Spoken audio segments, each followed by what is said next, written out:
Bonjour à Bonjour. tous. Je suis conseiller en gestion de patrimoine sur Paris et sur Israël. Sur Paris depuis longtemps, sur Israël depuis peu, mais en l'occurrence à mi-chemin entre les deux. Et en l'occurrence, je voulais vous parler aujourd'hui du private equity, qui est un domaine très peu connu ou très méconnu des investissements.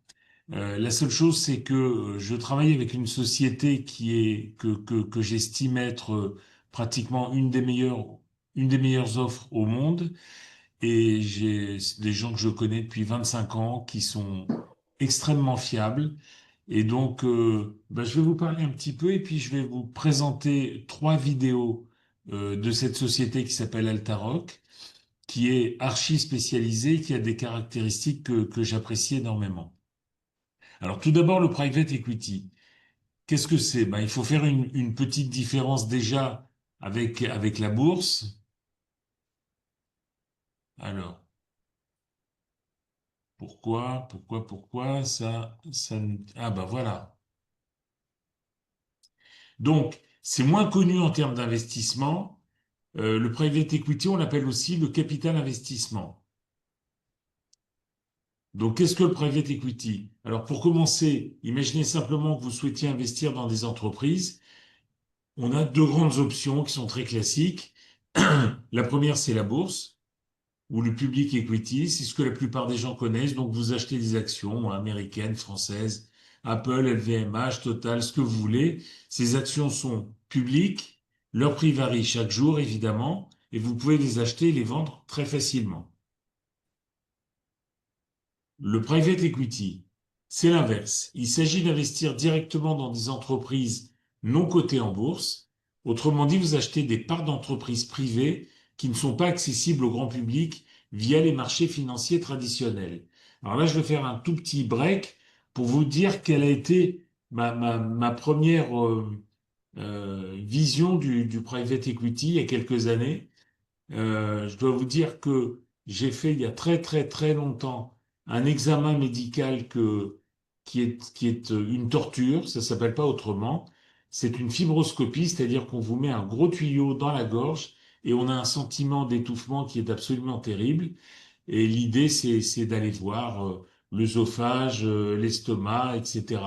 Et donc, en l'occurrence, il y a peut-être une dizaine d'années, je vois une information sur une société israélienne qui a inventé qu'on, une petite pilule qu'on ingère, et puis globalement, en Wi-Fi, comme il y a une caméra dans cette petite pilule, en Wi-Fi, on suit le trajet de cette pilule, et donc on n'a ni l'examen absolument horrible que je vous ai décrit tout à l'heure, ni ce qu'on fait aujourd'hui quand même depuis une bonne vingtaine d'années. Les fibroscopies sont faites sous anesthésie générale. Mais comprenez que c'est une hospitalisation, on va au bloc, on a un anesthésiste, on a un médecin, on a des infirmiers, on a des brancardiers. Donc tout ça coûte beaucoup d'argent. Et surtout, ben, il y a une anesthésie. Et une anesthésie, c'est jamais quelque chose de neutre. Donc effectivement, quand j'ai entendu cette information, je me suis dit, mais il faut absolument que je mette quelques sous dans cette entreprise. Et j'ai eu beau chercher, j'ai pas trouvé, tout simplement parce que l'entreprise n'était pas cotée. Et on a comme ça, en Israël, aux États-Unis, en Europe aussi, beaucoup de pépites qui ne rentrent pas en bourse immédiatement et elles ont un trajet qui est en fait, à mon avis, le plus intéressant. Voilà, donc le private equity, ben, on achète des parts d'entreprise, mais c'est pas facile pour un particulier d'appeler le patron d'une société et de lui dire j'aimerais mettre 3 000, 5 000, 10 000, 20 000, 50 000 euros dans votre entreprise. Ils ont autre chose à faire qu'aller récolter l'argent des particuliers. Donc comprenez que le private equity est réservé depuis 50 ans qu'il fonctionne à ce qu'on appelle des institutionnels, les zinzins, les investisseurs institutionnels. Et ces investisseurs institutionnels, qu'est-ce que c'est? Ce sont des banques, ce sont des compagnies d'assurance, et puis depuis quelques années, on a aussi des grosses fortunes qui décident de diversifier leur placement en investissant dans le private equity. Tout cela est très très cher. Il faut vous dire que les sociétés spécialisées dans le private equity ont l'habitude de travailler avec des billets d'entrée qui sont de l'ordre de 30, 40, 50, 60 millions. Voilà, donc globalement, on est sur une approche qui ne correspond pas à des particuliers, et pour autant, on a une société Altaroc dont je vous parlerai tout à l'heure qui a trouvé une solution. Voilà, les raisons d'investir dans le private equity. Eh bien, il y a un effet de levier avec de nombreux avantages. Tout d'abord, et c'est la chose la plus importante, c'est le potentiel de rendement élevé. Historiquement, le private equity a affiché des rendements qui sont pas supérieurs, qui sont très supérieurs au marché boursier sur le long terme. Pourquoi? Parce que les fonds choisissent des entreprises à fort potentiel et les accompagnent activement. En plus, c'est une diversification. Et le gros avantage du private equity, c'est qu'il évolue en dehors des marchés boursiers. Je voudrais juste vous expliquer. À un moment donné, quand les actions sont cotées, et on a tous vécu cette période-là, il y a à peu près un mois et demi, 2 mois, où le président américain, Donald Trump, a décidé de taxer le monde entier, en disant, vous voulez vendre aux États-Unis, vous allez payer des droits de douane. Ça a désorganisé la bourse, ça a fait peur à tout le monde, et globalement, on a eu des chutes de bourse qui étaient la plupart du temps de l'ordre d'une quinzaine, entre 15 et 20% en un mois et demi. Ça a été d'une violence extrême. Depuis, il est revenu sur cette décision. Il a donné du temps pour que des accords soient signés. Mais ce que je veux vous dire, c'est qu'il y a eu une volatilité extrême. Donc là, on a eu de la chance parce que c'est revenu. On est revenu à peu près au niveau où on était au début de l'année. Mais globalement, il y a quand même une chute très importante, entre 15 et 20% sur les bourses mondiales. Nous n'avons pas ce phénomène dans le private equity. Pourquoi? Parce que le private equity, c'est un investissement de long terme. On confie son argent à des professionnels qui vont investir dans des sociétés qu'ils auront sélectionnées après beaucoup de recherches, puisque c'est leur métier. Et globalement, peu importe le bruit boursier, puisque eux, ils sont là pour des années, donc on n'a pas de baisse du taux. D'ailleurs, il n'y a même pas de taux puisque ça n'est pas coté. Donc, ce qui est important en private equity, c'est que on confie de l'argent à des professionnels et globalement, quelques années après, eh ben, ils ont fait x2, x3, x5, x10, x15. Voilà. C'est assez étonnant, mais comprenez bien que une société qui est établie, je vais vous donner un exemple, comme Carrefour en France, il a des hypermarchés à peu près partout. Carrefour, Leclerc, ce que vous voulez. D'une année à l'autre, on ne peut pas faire le double de chiffre d'affaires. Les gens viennent avec leur caddie et c'est déjà bien s'ils arrivent à prendre la même chose que l'année précédente. On a un petit souci actuellement en France, mais je pense que dans beaucoup de pays, il y a des problèmes. En France, on a quelques problèmes de dette qui sont importants.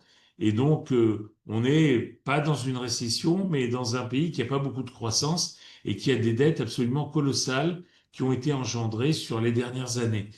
Donc, globalement, comprenez qu'une société, quand elle arrive, une société cotée, quand elle fait une année où elle a gagné 5, 8, 10, 12%, c'est une bonne année. C'est une très bonne année. Alors que dans le private equity, on a des rapports qui sont beaucoup plus importants parce que l'entreprise n'est pas encore mature, elle est plus petite, pour autant, elle a un développement qui est très important. Bon accompagnement et valeur ajoutée, accès à des opportunités uniques, ça c'est clair. Je voudrais vous donner un deuxième petit exemple. En France, donc là on quitte Israël, il y a une bonne dizaine ou une quinzaine d'années, il y a des médecins qui ont eu une idée et ils n'arrivaient pas à la développer parce que bah, ils faisaient leur métier de médecin et ils avaient besoin de services informatiques. Donc petit à petit, ils ont approché avec leur idée des entreprises spécialisées en private equity qui ont cru à cette idée, qui ont mis de l'argent dans cette entreprise qui vaut aujourd'hui 1,2 milliard. Ça s'appelle Doctolib. Doctolib, c'est pas fini, c'est juste en France. C'est un mécanisme de que vous connaissez probablement tous pour avoir vécu en France. Et c'est une très très belle réussite, mais qui peut maintenant s'exporter. Donc la valorisation d'aujourd'hui de Doctolib, qui n'est pas encore cotée, est encore perfectible, puisque le système peut s'exporter, évidemment pas au Rwanda, mais dans des entreprises, dans des pays matures comme l'Allemagne, la Belgique, l'Italie, l'Angleterre, les États-Unis. Voilà.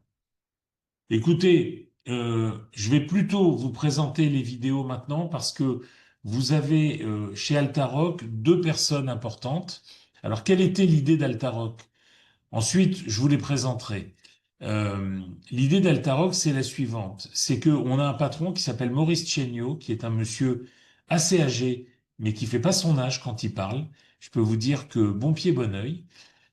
Il a 50 ans d'expérience dans le private equity. C'est le pape du private equity en Europe. Et il s'est associé à un garçon qui s'appelle Frédéric Stollard, que vous allez voir dans les vidéos, qui lui a 30 ans d'expérience en private equity. À eux deux, c'est une expérience colossale. Et ils ont comprenez que les fonds de private equity qui ont de très bons résultats, encore une fois, minimum x2, x3, x4, euh, ces entreprises-là ne recherchent pas d'épargne. Ils sont sursouscrits parce que au terme d'une période d'à peu près 10 ans, 8-10 ans, il y a un retour sur investissement. Et ce retour sur investissement, comme il est plutôt de meilleure qualité que tous les autres placements, y compris boursiers, eh bien, les personnes qui ont gagné, qui ont doublé ou triplé en 10 ans, bah, ont tendance à remettre leur argent, peut-être pas la totalité, ils se font plaisir, mais en tout cas une bonne partie, à refaire confiance à l'entreprise qui leur a apporté de bons résultats. Donc ces fonds sont sursouscrits et il n'y a que par l'intermédiaire de sociétés comme Altaroc que vous pouvez y rentrer pour un montant qui est plutôt important puisqu'il est de 100 000 euros. Mais pour autant, je vous explique le mode de fonctionnement qui est très rassurant.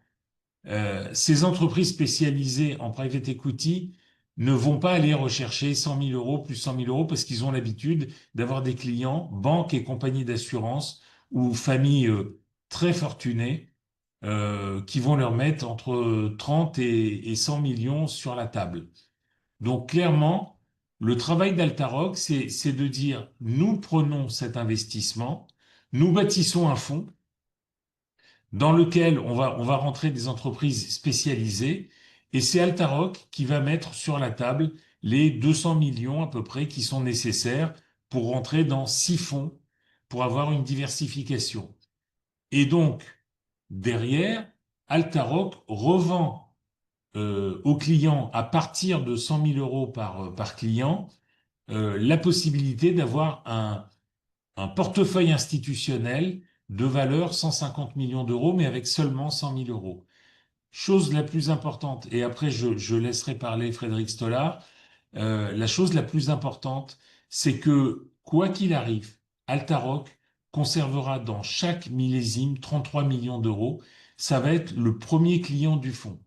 Donc personnellement, ça fait quelques années que je travaille avec eux et que j'ai investi avec eux. Je suis parfaitement rassuré sur le fait qu'ils gèrent plus leur argent que le mien, puisque ce sont les premiers clients du fonds. Alors maintenant, il y a 3 petites vidéos qui durent 5 minutes à peu près. Voilà. On a essayé de résumer ce qui pourrait vous intéresser quand vous considérez un investissement chez Altaroc et on a essayé de le résumer en 6 raisons simples. La raison 1, et c'est l'intérêt que les institutionnels voient dans le private equity, c'est le couple rendement-risque. Le couple rendement-risque dans le private equity est attractif. Alors, on vous a mis ici une slide qui est très importante et qui illustre la performance historique du private equity sur 5 ans, 10 ans, 15 ans, 20 ans. Et on vous a mis, ça c'est ce qu'on a mis en vert, et on vous a mis en gris ici la performance du private equity, pardon, la performance des marchés cotés sur la même période. Et on a pris comme indice le MSCI, qui est un peu la référence mondiale des index de marchés cotés. Il y a une contrainte dans le private equity. Il est illiquide. Votre capital est engagé sur une durée de 10 ans. À l'inverse, les marchés cotés sont liquides. Vous pouvez sortir quand vous voulez, ou presque. Donc, c'est très important d'avoir cette idée à l'esprit.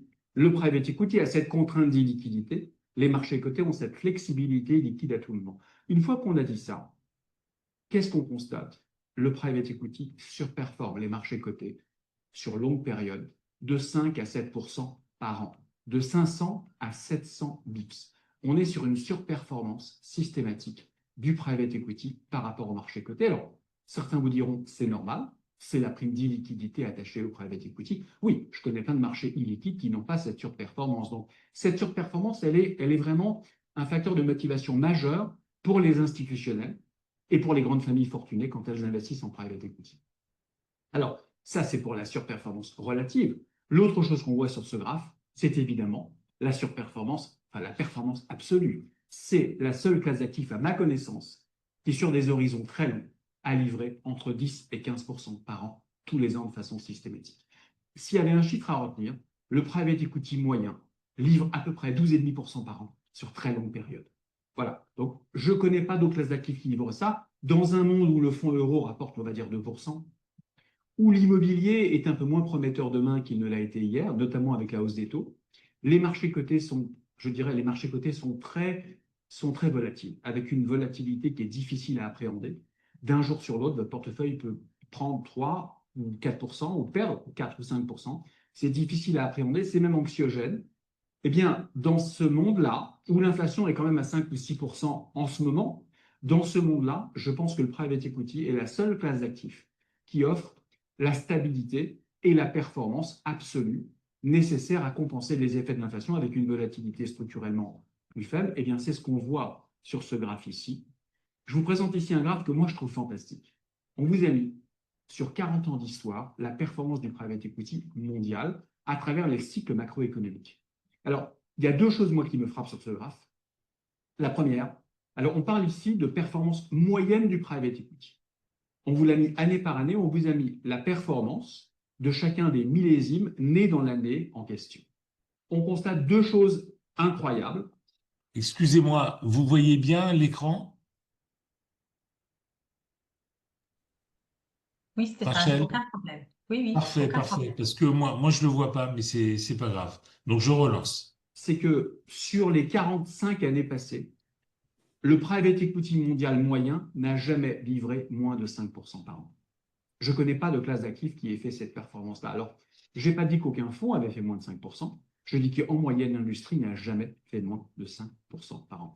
En moyenne, le private equity n'a jamais fait moins de 5 sur les 45 ans passés.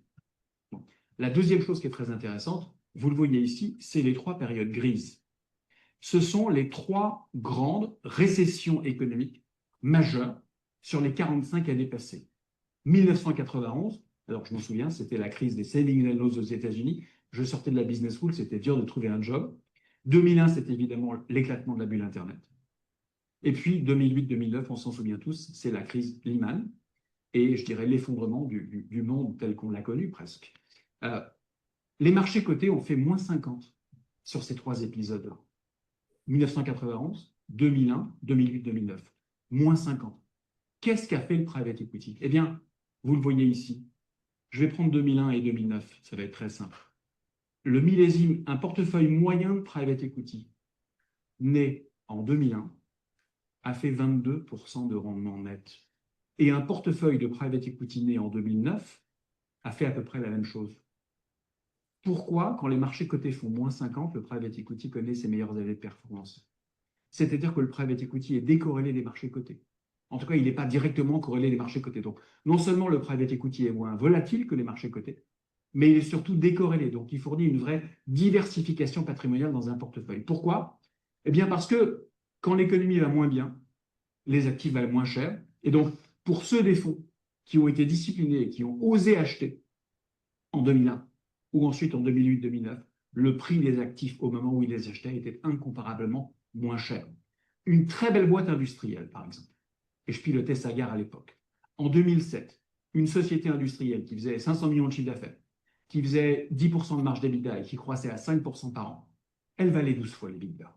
On va dire en 2006. La même société, en 2008, vaut 7 à 8 fois l'EBITDA. elle a perdu un tiers de sa valeur. Pourquoi? Il n'y a plus d'acheteurs. Plus personne n'ose acheter. L'incertitude économique est majeure. Le prix baisse. Et puis le quantum de dette disponible pour la financer s'est drastiquement réduit. L'autre élément important, c'est que l'EBITDA, le socle de rentabilité par lequel les fonds de LBO mesurent la valeur, l'EBITDA en 2008 de la société performante dont je parle tout à l'heure, par rapport à son niveau de 2006, il aura perdu 15 ou 20%, même pour les plus belles boîtes. Ce qui fait qu'en moyenne, le fonds de private equity qu'achète en 2008, qui a la discipline d'acheter en 2008 des actifs de grande qualité, il perd à peu près moitié prix par rapport au prix qu'il aurait payé l'actif en 2006. Lorsque vous achetez bien, à des moments intéressants du cycle, que vous détenez suffisamment longtemps, c'est le moment où les millésimes créent la plus grande valeur. Et donc, je voulais mentionner ces deux éléments-là, pour que vous ayez en tête cette contracyclicité du private equity, qui est un outil de diversification très intéressant. Et au final, volatilité moins, contracyclicité, comme je l'ai dit tout à l'heure, surperformance, c'est une des raisons majeures d'investissement des institutionnels. Bien. Si vous avez des questions, n'hésitez pas. Autrement, il y a deux autres petites vidéos que voilà. Alors, lançons cela.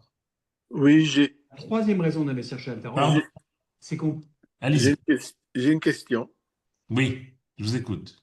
Comment est-ce qu'on sort si on doit sortir avant? On ne sort pas, mon cher. Voilà. Les fonds ne disposant d'aucune garantie. Le principe du private equity, c'est justement de confier son épargne à des professionnels qui ont un cycle et qui n'ont pas le stress de la bourse, de se dire j'achète, je vends, je dois acheter un appartement, je dois payer des impôts, j'ai un ravalement. Donc, en l'occurrence, ils ont un cycle, ils investissent dans une entreprise sur, en général, entre 3 et 7 ans, et à un moment donné, quand l'entreprise a atteint les objectifs qu'il s'était donnés, ils la revendent avec un bénéfice important. Et c'est pour ça qu'on n'a pas la volatilité de la bourse, parce qu'il n'y a pas de sortie. OK. Et si moi je sais par exemple que j'ai de l'argent à placer pour 5 ans, mais qu'après 5 ans, il va me les falloir. Eh ben Je peux y aller. alors, on fait autre chose, mon cher. C'est pas parce que le private equity est la plus belle est la plus belle opération aujourd'hui, en tout cas dans mon patrimoine et ce que je présente à mes clients, c'est la solution numéro un. Mais autrement, il y a plein de produits qui pourraient convenir, aller entre 3 et 7% sur un horizon de 5 ans, ou même entre 3 et 10%. Si on a 5 ans, c'est pas un an ou deux. Donc, mais c'est un autre sujet. C'est un OK, autre oui, tout à fait, oui. OK. Merci. vous donne accès à des fonds dans lesquels il est très difficile d'investir parce que ce sont les plus grands fonds mondiaux. Alors, je voudrais m'expliquer ici. Si vous avez retenu une chose tout à l'heure, c'est que la performance moyenne du private equity mondial, elle était à peu près de 12,5% par an, sur longue période, net de frais, net de tout. Bon. Notre ambition chez Altaro, ce n'est pas de vous exposer à la moyenne du private equity mondial, c'est de vous exposer à ce qu'on appelle la performance du premier quartile. Il y a 5000 fonds de private equity qui lèvent de l'argent tous les ans dans le monde. Le premier quartile, c'est les 25% des meilleurs fonds mondiaux, c'est-à-dire à peu près 1250 fonds. Quelle est la performance de ces 1250 gérants, les meilleurs du marché? Eh bien, vous le voyez ici. On vous l'a mis sur 10 ans, 15 ans, 20 ans, pour pas qu'il y ait de discussion. On constate quoi? On constate que ces gérants d'exception ont livré, je dirais, entre 20 et 24% net par an sur très longue période. Absolument remarquable. Notre ambition chez Alteroc, vous exposer non pas à la performance moyenne du marché, mais à la performance du premier quartile de l'industrie. Donc, il y a deux choses que j'aimerais que vous reteniez sur la performance du premier quartile. D'abord, en valeur absolue, elle est dingue. On parle de 20 à 24% de performance nette par an, nette de tout frais. Imbattable. En valeur relative maintenant, quand je compare la performance du premier quartile des fonds avec la moyenne des fonds, si je prends 20%, allez, on va dire 20% pour le premier quartile et 12,5% ou 12% pour la moyenne du private equity, il y a à peu près 8% d'écart de performance entre un gérant premier quartile et la moyenne du marché. Notre ambition chez Alteroc, c'est de vous exposer au premier quartile, c'est-à-dire de battre la moyenne du marché de 8% par an, de 800 points de base. Alors, il y a un écart énorme de perf entre les premiers gérants et la moyenne du marché qu'on ne retrouve pas sur les marchés cotés. sur les marchés cotés entre un très bon gérant et la moyenne du marché, il y a à peu près 100 bips, 150 bips. Dans le private equity, c'est différent. Il y a à peu près 800 bips d'écart. Alors, pour ceux qui ont retenu ce que j'ai dit tout à l'heure, il y a à peu près 7% d'écart entre la moyenne du PE et les marchés cotés et 8% d'écart entre le premier quartile et la moyenne du PE. Ce qui fait qu'au final, par transition, il y a à peu près 15% d'écart de performance entre le premier quartile et les marchés cotés sur longue période. 15% d'écart par an, bien sûr. Donc, notre ambition chez Alteroc, pas uniquement de vous exposer à la moyenne du private equity, ce qui en soi serait déjà magnifique, de vous exposer à la performance des meilleurs gérants mondiaux, c'est-à-dire du premier quartile du private equity mondial. Alors, pourquoi est-ce que vous avez besoin de nous pour faire ça et pourquoi vous ne pouvez pas le faire tout seul? Je dirais qu'il y a 4 raisons. La première, c'est que ces gérants, ils sont compliqués à identifier. L'industrie du private equity, elle est opaque, elle est difficile à accéder. C'est un monde très institutionnel qui n'est jusqu'à aujourd'hui fait que pour les institutionnels. Donc, identifier les très bons gérants, c'est complexe. La deuxième chose, et j'ai dit en introduction de ma présentation, le ticket d'entrée pour entrer dans ces fonds, il est à minima de 10 millions de dollars, voire pour les meilleurs gérants de 50 ou de 75 millions de dollars. C'est clairement pas des sommes que des clients privés pourront ou voudront mettre dans un seul gérant. La troisième raison, c'est que ces gérants sont tous sursouscrits. Alors on me demande souvent, Frédéric, ça veut dire quoi? Ça veut dire qu'il n'y a pas de place. Ça veut dire que tous les institutionnels qui ont accompagné ces fonds dans leurs fonds passés, ils veulent tous revenir. Et donc, il n'y a pas de place pour les nouveaux souscripteurs. Donc, de rentrer dans ces fonds, ça n'est pas possible. Ces fonds sont sursouscrits, il y a un énorme enjeu d'accès. L'accessibilité est impossible. Ils sont très désirables, mais inaccessibles. Et enfin, la dernière raison, ces gérants ne veulent pas de clients privés. Ils ne savent pas les gérer, ils n'ont pas besoin d'eux, ils ne savent pas les administrer et ils n'ont pas la technologie ou les agréments réglementaires pour aller les chercher. Donc, pour vous, clients privés, accéder à ces gérants du premier quartile mondial n'est pratiquement pas possible. Voilà. Alors, Maurice et moi, on a quelques avantages sur vous. D'abord, ça fait 50 ans que Maurice navigue dans cette industrie, ça fait 33 ans que je navigue dans cette industrie, donc à nous deux, on connaît intimement l'industrie. Je vous ai mis ici Dimitri. Donc, Dimitri Bernard a passé 10 ans dans le private equity, sélection de fonds, 5 ans chez Ardian, 5 ans chez Indosuez, où il s'occupait de la sélection de fonds européens. Et puis, on a une nouvelle recrue qui arrive, là, qui va nous accompagner aussi dans cet exercice. Il nous arrive prochainement. Il était le patron du private equity chez un des plus gros assureurs vie mondial, un des plus gros assureurs vie américains. Et donc, il complémentera de façon magnifique l'expertise opérationnelle du patron de fonds que Maurice et moi on a, avec une expertise incroyable de sélectionneur de fonds. Et puis, quand il vous dira que les portefeuilles Alteroc sont de qualité exceptionnelle et que lui-même avait du mal à sourcer des investissements de cette qualité-là, ça parlera encore plus que comme Maurice et moi le dit. Voilà. Donc, on a des critères de sélection qui sont très exigeants chez Alteroc. On cherche des gérants qui ont plus de 25 ans d'histoire, parce qu'on pense qu'il faut au moins 25 ans pour savoir si un gérant est extraordinaire. On veut des gérants qui ont traversé des crises économiques majeures. On veut savoir comment ces gérants ont performé dans ces crises incroyables. On veut savoir aussi comment ces gérants se sont comportés en termes de gouvernance. Est-ce qu'ils ont réussi à garder les talents? Parce que celui qui gère votre capital sur les 10 prochaines années, ce n'est pas le partenaire de 70 ans qui a 40 ans de track record. C'est le jeune partenaire auquel il a fait confiance, qui a 55 ans, 50 ans, 45 ans, 40 ans. Donc, on voudra s'assurer que les partenaires historiques ont su passer la main et pour ça, il faut du temps. Il faut regarder comment ces firmes se sont comportées. Et puis, on veut surtout des firmes qui ont mis en place des process, une culture, une gouvernance d'exception. Et pour ça, il faut du temps. C'est un métier qui nécessite du compagnonnage, de l'expertise. On s'est mis comme critère numéro 1, 25 ans de track. Deuxièmement, évidemment, un track d'exception. On veut des gérants qui, sur les 20 années passées, ont livré au moins 15% de TRI net par an sur tous leurs fonds et au moins 2 fois la mise, cash on cash, sur chaque millésime. On veut enfin des gérants qui lèvent au moins 1 milliard par fonds. C'est pas qu'on n'aime pas les gérants plus petits, c'est qu'ils sont évidemment plus risqués. Parce que les gérants plus petits vont dépendre de 1 ou 2 partenaires et on ne veut pas de risque intuitu personnel. Donc on est parti sur des gérants qui levaient au moins 1 milliard. Voilà, ça c'est pour des critères financiers strict minimum. Et puis, on a toute une série de critères extra-financiers.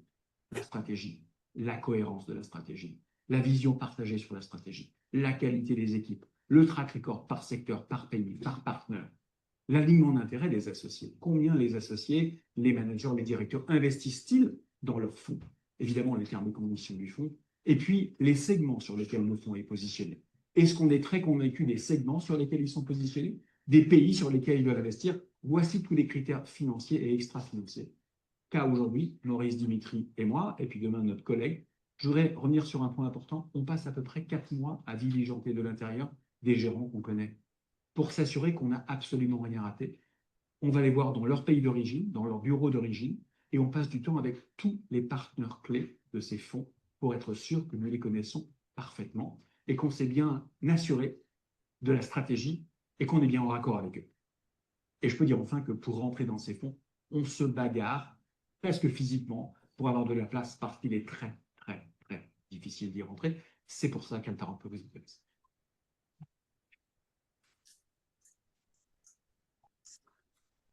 Eh bien, un petit dernier qui me semble important. Alors la raison 5. La raison 5, c'est qu'on va construire pour vous des portefeuilles clés en main, avec une vraie stratégie, avec une vraie vision. Donc on ne va pas uniquement vous faire entrer dans un fonds premier quartile mondial, ce qui déjà est fantastique, ni même dans 6 fonds fantastiques. On va vous construire un portefeuille autour de 6 fonds avec une vraie cohérence. Je vous rappelle que quand vous investissez, quand votre conseiller en gestion de patrimoine de votre banquier privé vous conseille sur une allocation cotée, il vous fait une recommandation stratégique. Eh bien, nous, on va vous construire clé en main le portefeuille chez Altaroc. Et ça, c'est très important de le comprendre. Maurice et moi, on va mettre des dizaines et des dizaines d'années d'expérience pour vous construire un portefeuille clé en main, diversifié, équilibré, construit autour de certaines de nos meilleures convictions. Ce qu'on voit ici, on vous a mis ici 3 règles d'or pour construire des portefeuilles. La règle 1, elle vous paraît simple. Identifier les meilleurs gérants mondiaux et investir chez eux. Alors, je vous ai dit tout à l'heure, c'est compliqué d'identifier parce qu'il y a 5000 gérants dans le monde. Il faut à peu près tous les connaître. Il faut surtout avoir accès à l'information. Elle est complexe. Elle est assez opaque. Il faut être capable de comparer les fonds les uns avec les autres. Et parfois, les gérants de private equity, je ne dirais pas manipulent les chiffres, mais les présentent sous leur meilleur jour. Il faut savoir les décortiquer. Et puis enfin, il faut être capable d'investir dans les meilleurs gérants qu'on aura identifiés. Donc cette règle 1, qui a l'air simple, est très complexe. Beaucoup plus complexe sur les marchés non cotés que sur les marchés cotés. La deuxième raison, c'est de bien choisir les segments du private equity sur lesquels vous voulez investir. On a décidé chez Altaroc de se concentrer sur le growth et le buyout, comme je l'ai expliqué tout à l'heure, parce que ce sont deux des segments du marché qui présentent le couple rendement-risque le plus attractif.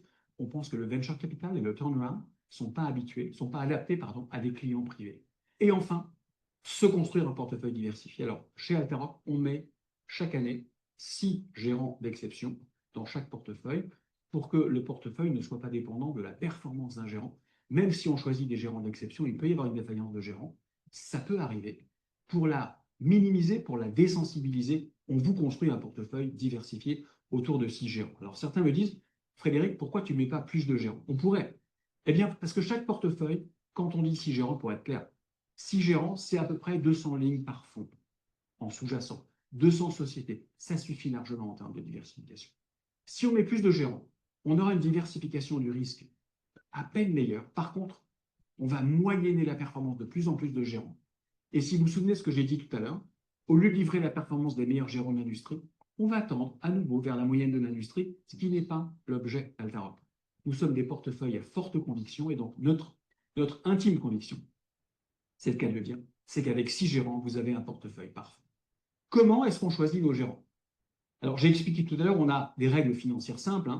On s'est dit, allez, 25 ans d'histoire minimum, 15% de TRI par an sur les 20 ans passés, 2 fois la mise cash on cash sur chaque millésime, des fonds d'au moins 1 milliard. Ça, c'était des critères financiers minimum. Alors, ça nous ferait passer de 5000 gérants par an qui lèvent à 2000 gérants par an qui lèvent. Comment on choisit sur les 2000 gérants? Eh bien, on a des critères sectoriels et on a des critères pays. Alors, sur les critères pays, je vous ai mis ici, en bas à droite, le petit camembert. Les meilleurs gérants du monde en private equity, ils sont américains. Pas parce qu'ils sont plus intelligents que nous, parce qu'ils ont démarré avant nous. Le private equity, il est né aux US il y a 60 ans. C'est une industrie de compagnonnage, il y a tout un écosystème. C'est comme la Silicon Valley. Elle est née aux États-Unis, il y a un écosystème de la Silicon Valley. Eh bien, le private equity, il est né aux US, il y a tout un écosystème américain du private equity. Des banques, des conseils, des financeurs, des managers, des sorties boursières possibles. Il y a tout un écosystème qui permet une surperformance. Si je fais simple, le premier quartile américain surperforme le premier quartile européen de 5 points, qui lui-même surperforme le premier quartile asiatique de 5 points. Donc, notre ambition, on est agnostique, nous, au pays, on veut juste le meilleur pour vous. 40% de notre portefeuille sera américain, parce que c'est là qu'on trouve les meilleurs gérants au monde. 40% de notre portefeuille est ensuite européen parce qu'on y trouve de très bons gérants avec notre monnaie de référence, c'est l'euro. Et enfin, on va essayer chaque année de trouver dans le reste du monde, essentiellement l'Asie et Israël, des gérants d'exception. Et si on ne trouve pas de gérants d'exception dans ces géographies parce qu'ils sont durs à trouver, on investira dans ces géographies par le biais des gérants américains et européens qu'on aura sélectionnés. En tout cas, le portefeuille est totalement mondial et au moins 40% du portefeuille sera américain chaque année parce que c'est là qu'on y trouve les meilleures performances. Alors maintenant, sur les secteurs. Quand vous construisez un portefeuille coté, c'est évident que vous êtes concentré sur les secteurs dans lesquels vous voulez investir. Et votre conseiller ou votre banquier va vous dire, tu devrais t'exposer ou te surexposer à tel secteur parce qu'il va surperformer l'économie mondiale. En private equity, c'est pareil. On a décidé de surexposer à 4 segments du marché sur lesquels on a de très fortes conditions de croissance séculaire et qui sont les suivants. Le monde du logiciel, qu'on a appelé tech et techno.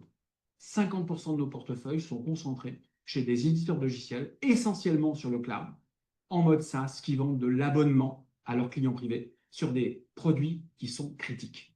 Voilà. Ça représente la moitié du portefeuille. 20% du portefeuille sont des sociétés du monde de la santé, parce qu'on est convaincu que le monde de demain, la santé fera partie intégrale du monde de demain, que c'est très peu cyclique, extrêmement résilient, et qu'il y a des innovations technologiques majeures qui sous-tendent des nouveaux modes de consommation de la santé. Et enfin, 30% de notre portefeuille est orienté autour de plateformes digitales, 10% dans le monde du retail, du consommateur, ce qu'on appelle le fameux B2C, et 30% dans le monde des services professionnels de ce qu'on appelle le B2B, des plateformes B2B ou B2B2C. Voilà. C'est ça la construction sectorielle de notre portefeuille parce qu'on pense que ces secteurs-là vont surperformer l'économie mondiale et qui nous permettront de créer pour vous des portefeuilles surperformants qui seront d'autant moins sensibles aux évolutions des valorisations. Eh bien voilà. Voilà, on est arrivé à peu près au terme de ce qu'on pouvait dire dans un premier temps sur le private equity.